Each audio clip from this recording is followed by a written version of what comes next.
બુધવાર 11 માર્ચ 2026 ઉપલી મેળીનું મનન. ઊંડાણમાં ડૂબકી લગાવવી. બાઇબલ વાંચન ગીતશાસ્ત્ર 8:1-9 કલમ વાંચીશું. હે યહોવા અમારા પ્રભુ, આખી પૃથ્વીમાં તારું નામ કેવું ઉત્તમ છે.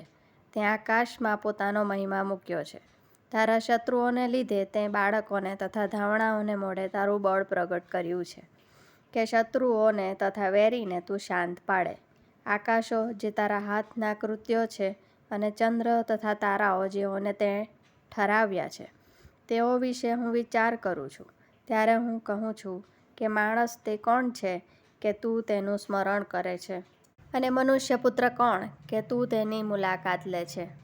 કેમ કે તે તેને દેવ કરતાં થોડો જ ઉતરતો સૃજ્યો છે, અને તું તેના પર ગૌરવ તથા માનનો મુગટ મૂકે છે. તારા હાથના કામ પર તે તેને અધિકાર આપ્યો છે. તેના પગ તળે તે સઘળું મૂક્યું છે. એટલે સર્વ મેઢા તથા ઢોર, હારાની પશુઓ પણ, આકાશના પક્ષીઓ, સમુદ્રના માછલા, હા સમુદ્રમાં જે કંઈ ચાલે છે તે બધું તે તેની સત્તા નીચે મૂક્યું છે. હે યહોવા અમારા પ્રભુ, આખી પૃથ્વીમાં તારું નામ કેવું ઉત્તમ છે. આમેન. આકાશો જે તારા હાથના કૃત્યો છે, અને ચંદ્ર તથા તારાઓ જેઓને તે ઠરાવ્યા છે, તેઓ વિશે હું વિચાર કરું છું. ત્યારે હું કહું છું કે માણસ તે કોણ છે કે તું તેનું સ્મરણ કરે છે, અને મનુષ્યપુત્ર કોણ કે તું તેની મુલાકાત લે છે.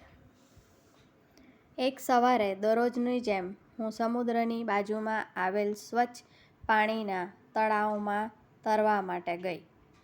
જ્યારે પાણીમાં ઊંડે તરી રહી હતી, ત્યારે મેં મારી આજુબાજુની નાની માછલીઓનું ઝુંડ જોયું.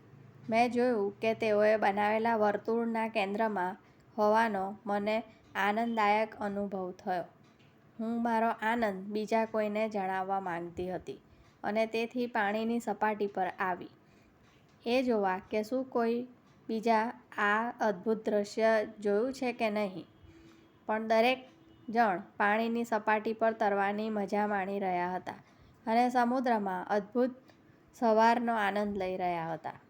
હું એ વિચારતા મારી જાતને રોકી શકી નહીં કે જે રીતે મારા ગોગલ્સ મને પાણીની સપાટીની નીચે જોવા અને ઈશ્વરની રચનાની સુંદરતાનો અનુભવ કરવા માટે શક્તિમાન બનાવે છે, તે રીતે ખ્રિસ્ત સાથેનો સંબંધ મને ઊંડા આત્મિક સ્તરે જીવનમાં અતિશય આનંદનો અનુભવ કરાવે છે. ઘણા લોકો જીવનની ઉપરની સપાટી પર તરવામાં આનંદ અનુભવે છે, પણ તેઓને ખ્યાલ નથી હોતો કે તેઓ જીવનની શ્રેષ્ઠ વસ્તુઓ ગુમાવી રહ્યા છે, અને તે તો આપણા સર્જનહાર સાથેનો વ્યક્તિગત સંબંધ. જ્યારે હું વિશ્વાસના ચશ્મા પહેરીને ઈશ્વરના વચનોરૂપી સમુદ્રમાં ડૂબકી લગાવું છું, ત્યારે પવિત્ર આત્મા મને એક સંપૂર્ણ નવી દુનિયાનું દર્શન કરાવે છે, અને ખ્રિસ્તમાં હું કોણ છું તે સમજવાનો આનંદ અનુભવું છું. આજનો સુવિચાર. પવિત્ર શાસ્ત્ર મને ઈશ્વરની સાથે ગાઢ જોડાણ કરવાની તક આપે છે. મધ્યસ્થી. જેઓ ઈશ્વર સાથે ગાઢ સંબંધ રાખવાની ઈચ્છા રાખે છે. પ્રાર્થના. પ્રેમાળ ઈશ્વર, અમારામાં તમને શોધવાની ઈચ્છા આપો. તમારા પવિત્ર વચનોનો અભ્યાસ કરતા અને તમારી ઈચ્છા પૂરી કરતા અમને તમારી પાસે લાવો. પ્રભુ ઈસુના નામમાં. આમેન.